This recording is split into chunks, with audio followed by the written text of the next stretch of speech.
Hello and welcome to the Shiny Bees podcast, a podcast for those who like their knitting, comedy and yarn in equally large measures.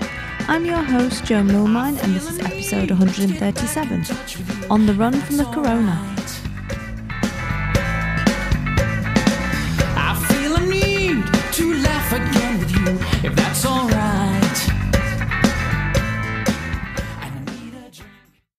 Hello and welcome to episode 137 of the Shiny Bees podcast.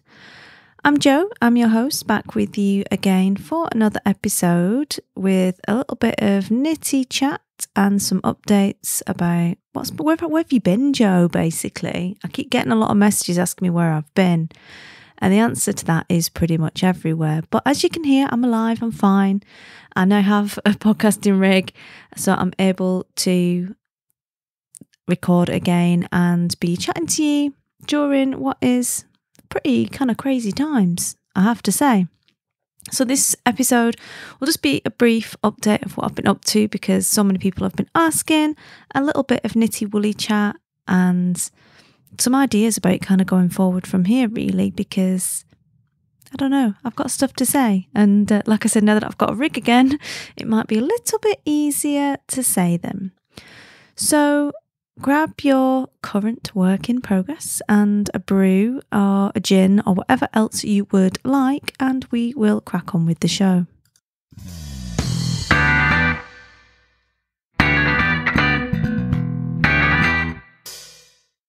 So, yeah, episode 137. A little bit later than I had wanted. I know I say that every episode at the moment, and feels like a little bit of a cop-out, but it's actually super true. Like, wasn't a lot I could do about the issues that I've had at this stage with podcasting equipment, etc., and a lot of traveling around. So yeah, I don't like to record without a decent microphone, and I've not had one because I was not in the same location as my podcasting setup, which is a little bit difficult.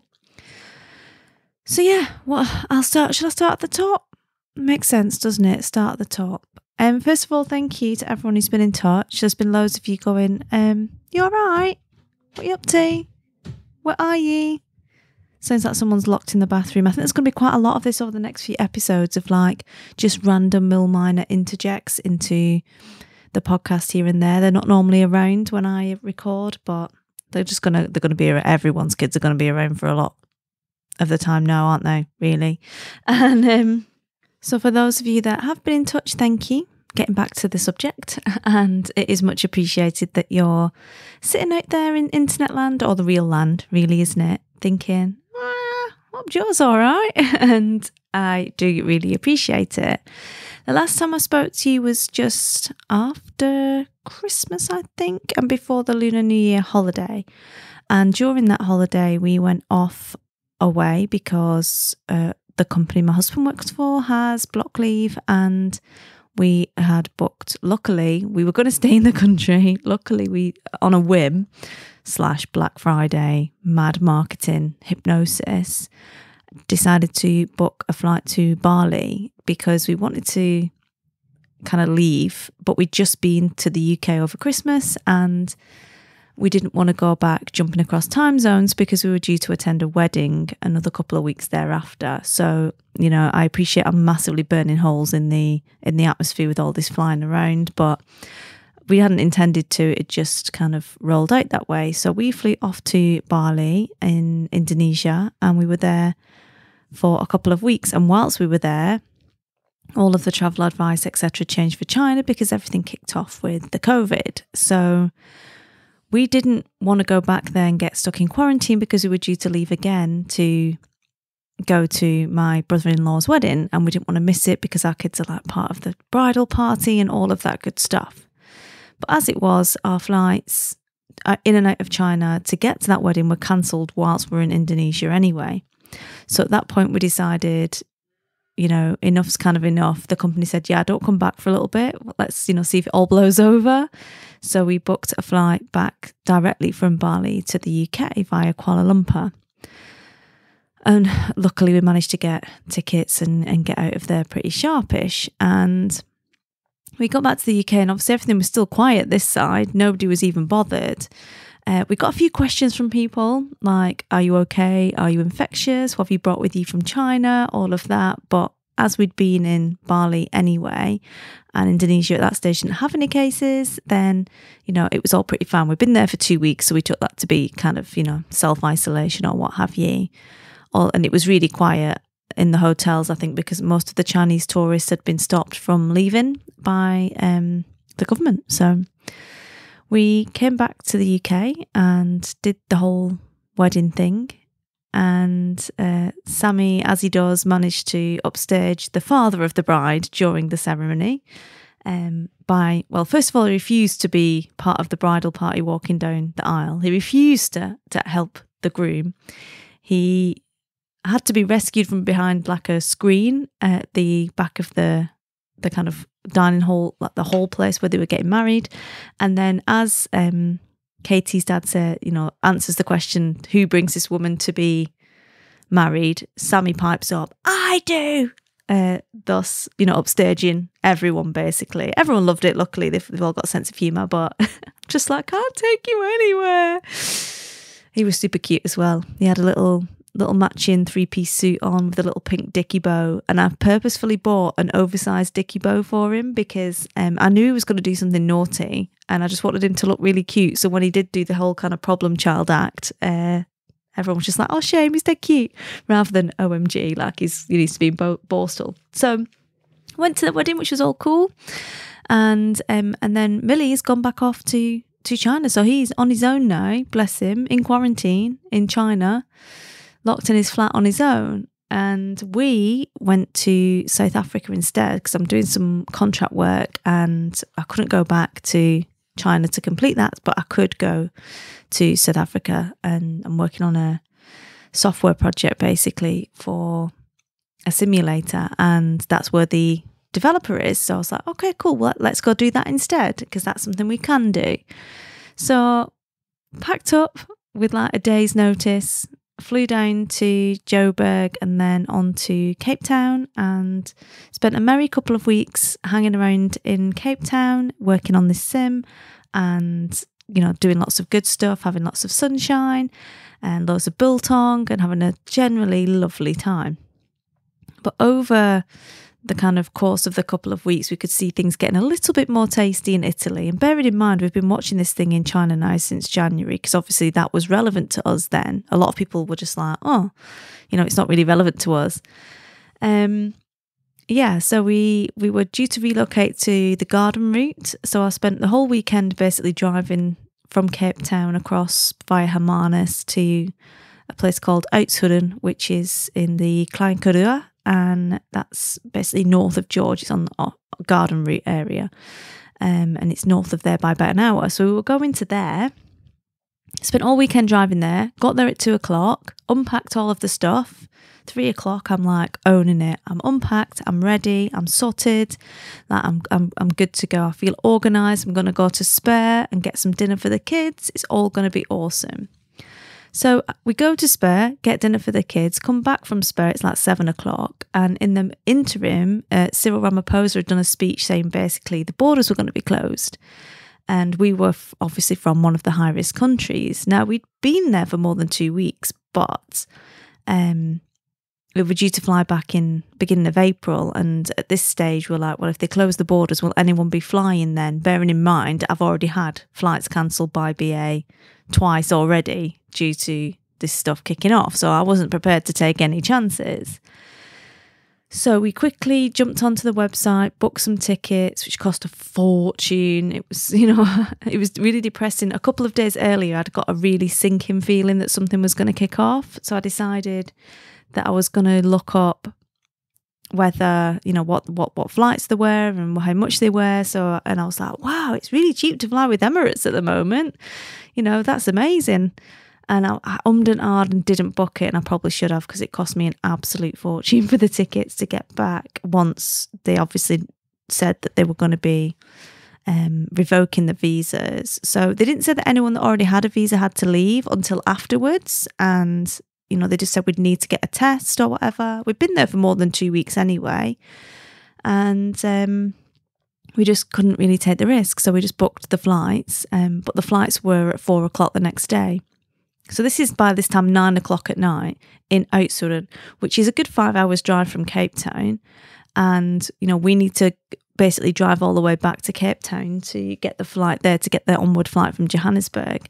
So that basically involved me the kids had already been thrown in bed so I could book the flights, but packing up all of our stuff I'd just emptied into the suitcases and getting up at, you know, that was done by like 11, half 11. And at 5 o'clock I was up again to basically drive the 5 hours back to Cape Town to get another flight. So it was a really kind of quick turnaround. So that was Sunday.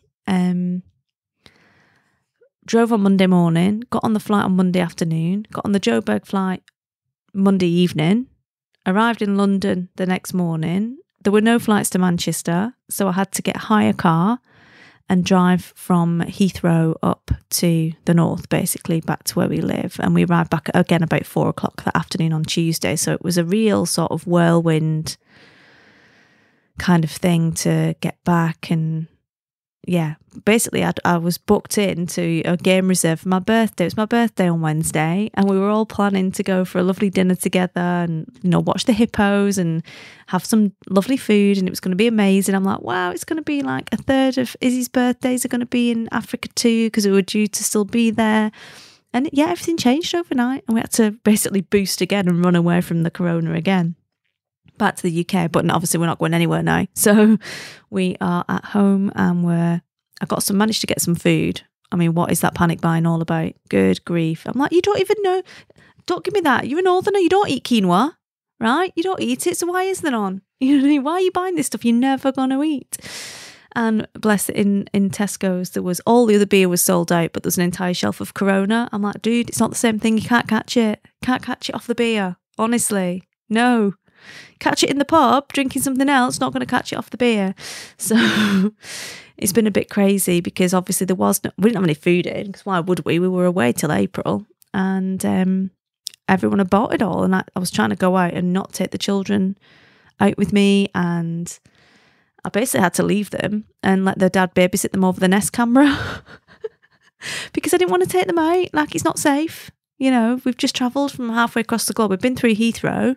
It's not, you know, I have to get food, but I don't have to take the children as well. So, yeah, we're basically locked in the house with their dad babysitting. I was suddenly like around the corner. I was 5 minutes away, and they're not that tiny. But at the end of the day, what do? You've got to weigh up the risks, and I think they're significant. So I left them at home, so as not to poison any old ladies, basically, who were still out doddering around instead of being locked up safe in their houses. So yeah, and then that's where we are now. When I not going out, basically, we're going to not be idiots. We're going to stay at home. We're going to go to places where there are no people, if we're going to go out at all, play in the garden and just suck it up like the good citizens we are. So yeah, I was a bit annoyed. There was people last night in the pub with their kids, in a pub with their kids, after the Prime Minister has said for all the pubs to shut. I'm like, you irresponsible gits, you know, else get your children home where they belong. Honestly, we're even sat in the beer garden. I mean, you know, what are you doing? So it's a little bit frustrating because obviously we've seen from our side the fairly aggressive measures that China took to get it under control, and I just think people are being stupid here and being irresponsible and doing things they shouldn't be doing. So I'm a little bit cross with that. Like, just stay at home at night. I mean, how long have people wanted to have like free duvet days? I'm like, you can have 14 free duvet days. Like, get your ass home. Just go home. That's all you have to do. Go home and watch Netflix. You've been wanting this your whole life. But no, when they say you can have it, you don't want it. So yeah. Anyway, basically, that means that's where we are now. So I'm now in batch cooking mode. I'm busy cooking. I say batch cooking, I'm just throwing everything in a cast iron pot and slinging it in the oven for about 4 hours, because I find that everything tastes really good if you do that. Put it on 100 and put it in the oven for half a day and jobs are good in. So I've been doing quite a bit of that, and just in case I get ill, because there's only me and the kids, and obviously my parents are not in the frame for being out and about at all, and so I want them out of the way. So I'm prepping now, basically, in case I get ill. Hope I don't. I'm quite hardcore. Me and my kids have got quite hardcore immune systems. But being very grateful as well that I've lived in some places with perilous supply chains over the last few years where you've not been able to get easy stuff to make things. So when there was no mince, I'm like, aha, but there are burgers. I can make things out of burgers. And aha, but I have a mincing attachment for my Kenwood. I can mince this joint. It's going to cost me a fortune, but hey ho, you know, it's that or don't eat. So yeah, it's been good. It's been good to kind of get back and be able to cope, basically, thanks to experiences in the last few years. So yeah, super grateful. But I know quite a few of you have been on and going, oh, you know, I'm quite worried actually, and I you know, don't really know what to do. So I'm having a think, basically. I'm having a think about what I can do. And obviously I'm locked in my house. There's like not a lot I can do other than entertain you. Like talk about some knitting. I'm not going to lie, the irreverence is going to get a lot worse. I am ex-military. I have got a strange sense of humour, and as things kick off, it is going to get worse. I have to say that. So if you're looking for super PC stuff where I'm not taking the mickey out of anything I shouldn't be, you are in the wrong place, and you should probably go find someone a little bit less hardcore now. But, you know, that's what I can do. So that's what I'm going to try and do, is basically be behind the mic as often as possible. Now that I have some kit, because obviously I went on holiday to Bali. I know I sound like a knob, but it's not that far. It's like going to Benidorm, you know, in Europe. It's not that exciting. It only sounds exciting now because Bali's super far from here, but it's not super far from China. So I went on holiday. Obviously didn't take any of my kit because it's quite fragile, and I was supposed to be back 2 weeks later. And then I wasn't. So then obviously my entire rig is stuck in China. I'm in the UK. And then I ordered another mic again. Like I had to like dig deep into the birthday fund and be like, right, I'm going to order another microphone because, you know, I need my stuff and I don't know when I'm going back that side. So I bought another microphone. Couldn't afford to get the same one again. I asked a few of my mates if they had and they didn't. I'm like, okay, I'm just going to get a cheap one. And bought that, got it all set up, and then literally the next day I went to South Africa, and I didn't want to be, again, it's expensive equipment, I didn't want to be carrying it around Africa in case it got damaged. So yeah, that's why I couldn't podcast really. I don't really want to do it into my phone. Like there's a, you know, when you've had like a nice microphone, you kind of want to still have that. And my mobile recorder, my little Zoom recorder that I sometimes use, was also still in China. So yeah, but don't worry, I'm here now, rapping on in your ears. So it's all well and good.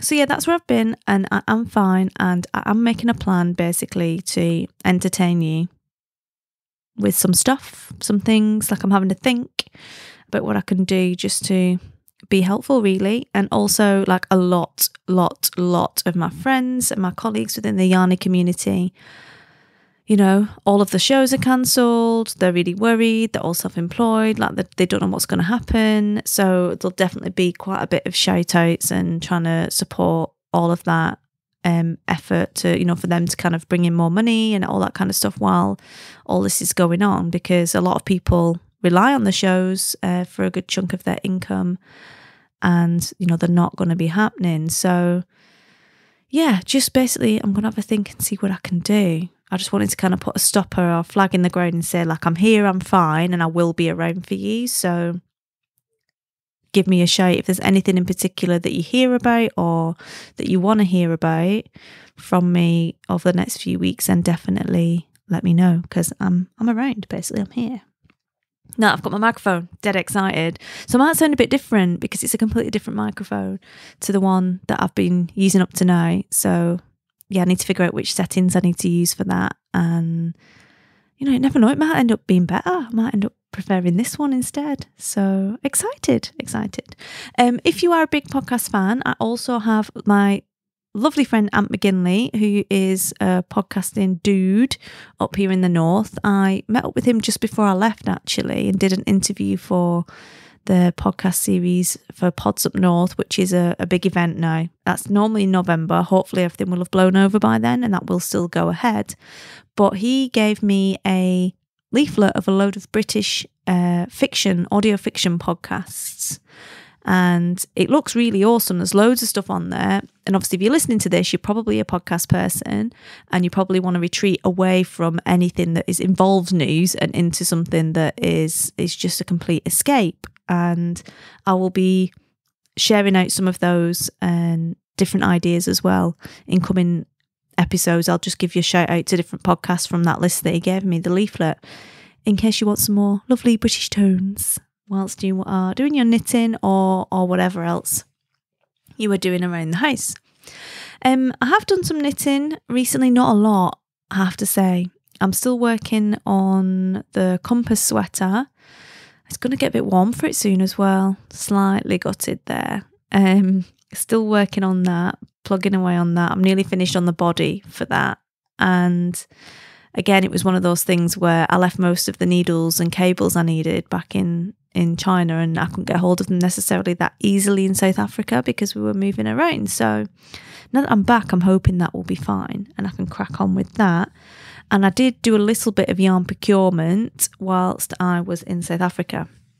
I went to Imhoff Farm, which is near Cape Town, south of Cape Town basically, down the kind of peninsula, to my lovely dear friend Gina Ross of Natural Yarns.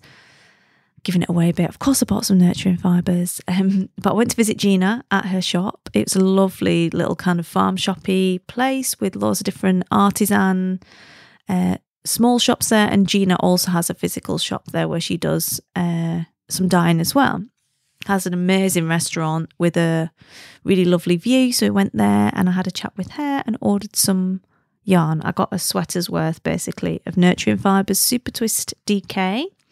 The colourway is Sapphire. It's on my Insta. I'll put a picture in the show notes, but it is sapphire blue basically. Really, really pretty. And I thought, you know what, I'll get that whilst I'm here. The exchange rate's really good. I can take it back with me and I can knit myself a lovely South Africa jumper. I was kind of planning to start it when I was there, but yeah, that didn't happen, did it? But I'm now looking for sweater patterns basically. I totally can knit another Lush, can't I? I can just knit another Lush. They look nice. But I sort of want something different. So if you've got any good steers for sweater patterns for a DK yarn, I've got about 1,000 meters. Then let me know because that would be good. I'm thinking not colour work. I'm not a fan of cables massively. Can't be arsed with cables, to be honest, bit fiddly. But anything else is pretty much fair game. And no reverse stockinette here, reverse stocking stitch. Think it looks really ugly. So yeah, any suggestions for that, any good patterns, let me know and I will share them out on a future episode as well. Other things that I've been doing is reading. I've been reading tons. I have joined Goodreads. Is anyone on Goodreads? Are you on Goodreads? It was something I never really heard about, but my friend Sal, she shared something on Facebook that was from Goodreads, and I thought, I'll go and have a look what she's been reading. You know, it's like a recommendation for a book, and I've been getting into reading books. So I found an awesome book in Hope Bay. I think it was like Bay Books it was called. Spent an absolute fortune on books in the bookshop, local bookshop, and I've been working my way through a lot of that.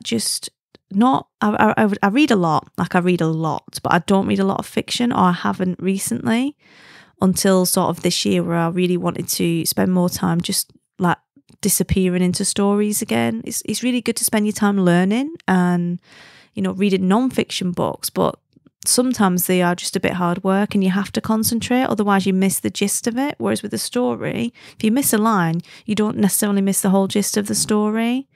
So I've been working on that. I've read loads. I got one, again, it was a Christmas present from Sal that sparked it off. I can't remember what it's called. I'll have to put it in the next episode. Sorry, I'm a little bit tired still, so but she bought me, it was based in Gawthorpe Hall. It was about witches basically. So it's local to Lancashire, and I smashed through it. I got it on Christmas Day and read it all in a day, the whole book, and I was like, wow, this is fun. And it's kind of sparked it off again from there. So I've got all these different books that I've read, and I'll be sharing, you know, which books I've been reading on my Insta, but I'll also drop them into the podcast as well, because I know a lot of you do read. as well as knit and everything else. And you might enjoy some of the recommendations or not from that. I do it. I do. I mean, none of us are going to the library at the moment. All our libraries here shut on Monday, but I did like to play Rural Library Roulette, I called it, which involved basically going, I've not done it like last year, but the year before I did it a lot, where I would go to the local library, and it's like a rural library, and just play roulette, like see what I could get, see what there was floating around in terms of fiction, and try and find the most random book I could, while the kids were getting their books. You know, the kids' books are always really good, but the adult books can be a bit hit and miss. So Rural Library Roulette. So I started playing that, and now I'm basically playing Goodreads Roulette. So if you're on Goodreads, give me a shout. You can come look up what I've been reading and what I've been, recommending or not. There's been mostly good stories. There's been some absolute shockers. I just read one that was on, I should have known it was on half price, right? I should have known it was rubbish, but I bought it, called Tidelands. Absolutely doggers. There was just, the story just cut off right at the end. I was just like, what's the point in this? I've never heard of a story arc. Like, where's the rest of the arc? But yeah, if you're on there, definitely I will put a link to my profile and stuff, and you can add me and we can see what each other is reading as well. And I've got some awesome South African fiction that I've been working my way through and enjoying that. So it's been quite good fun, really. So yeah, that's a little catch up, really. That was the aim of this episode. And I think we've probably done that. Bit of a chit chat. Just testing my new mic, see if it's any good. So that's all we've got time for today. I will be back soon. Don't you worry. I will be back very soon. But until then, take care. Stay inside.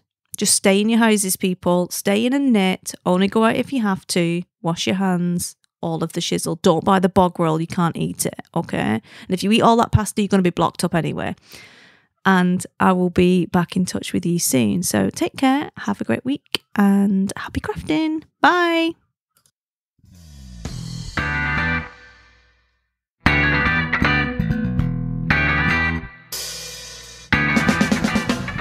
You've been listening to the Shiny Bees podcast. Full show notes for this episode can be found over on the website at shinybees.com/137. To get back in touch with you, if that's alright.